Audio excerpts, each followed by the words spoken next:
Last finishing একটা emotional dialogue মাইরা মহান হয়ে যান, তাই না? আপনার মতো মুখোশধারী ইতর জীবনে দেখবেন, আপনারা দেখলে তো আমার গা পিত্তি চলে।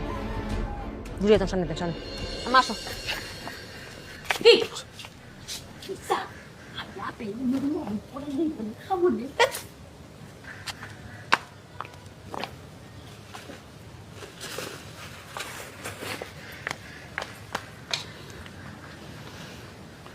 দেখছো ছোট লোক দুটার কাজ দেখছো, যেমন মাইয়া তেমন তার মা।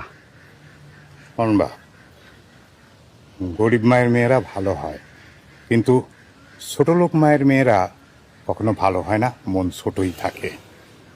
আর হঠাৎ করে তুই টাকা পয়সার মুখ দেখে না, তখন তারা অহংকারী হয়ে যায়। তোরে তো আমি আগেই বলছিলাম রাখিরে তুই বিয়া করিস না, কিন্তু তুই তো আমার কথা শুনিস নাই রে বাপ। তোমার কথা না শুনে তো সেই পাপের প্রায়শ্চিত্ত করতেছি। এখন সাথে সারা জীবন তোমারও করা লাগবো, আর সারা জীবন আমাকে দুইজনের এখন এই অহংকারী বউয়ের সাথে থাকা লাগবো। কিসের আর শব্দ? ওই ভিতরে গিয়ে তোলপাড় শুরু করে দিছে। মনে হয় সব ভাঙচুর করতেছে বাপ।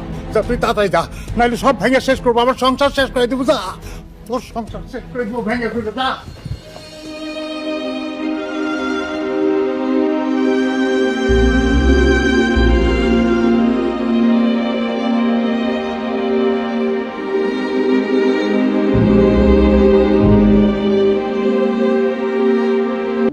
কারে কি ঠেসে শেষে মুখের মধ্যে খাওয়াবেন? আপনারই কমতি ছিল, আইছেন না? কি এত সমস্যা কি? আপনার জ্বালাই কি আমরা মায়ের বেটি একটু গল্প করতেও পারবো না? আমি তোমাদের সঙ্গে কোনো কথাও বলতে আসি নাই, গল্পও করতে আসি নাই। তো আমি আসছি তোমার কাছে একটু দরকারে। আমার কাছে আম্মের কোনো দরকার থাকতে পারে না। আম্মের দেখলে আমার ঘৃণা লাগে। কি লাগে? ঘৃণা লাগে। ঘর দিয়ে যান। বৌমা, ওরে সুর বৌমা, এই আপনি এত বেহায়া বেলা যাকে, হ্যাঁ? আপনি জানেন না পুরুষ মানুষ যেখানে সেখানে হুটহাট করে ঢুকা করতে নাই? হ্যাঁ? আপনার তো একটা ঘর আছে না, সেই ঘরের মধ্যে আপনি থাকতে পারেন না? বিয়ান সাহেব, আমি তো কোনো কারো থাকার ঘরে যাই নাই। আমি এই বাড়ির মালিক, আমি যেখানে খুশি সেখানে যাইতে পারি। শুধু থাকার ঘরে ছাড়া কারো অনুমতি নিয়ে আমি ঢুকবো কিসের জন্য? কেউ কি আমার পর? দেখছো ভিতরে কত বড় সাহস দেখছো?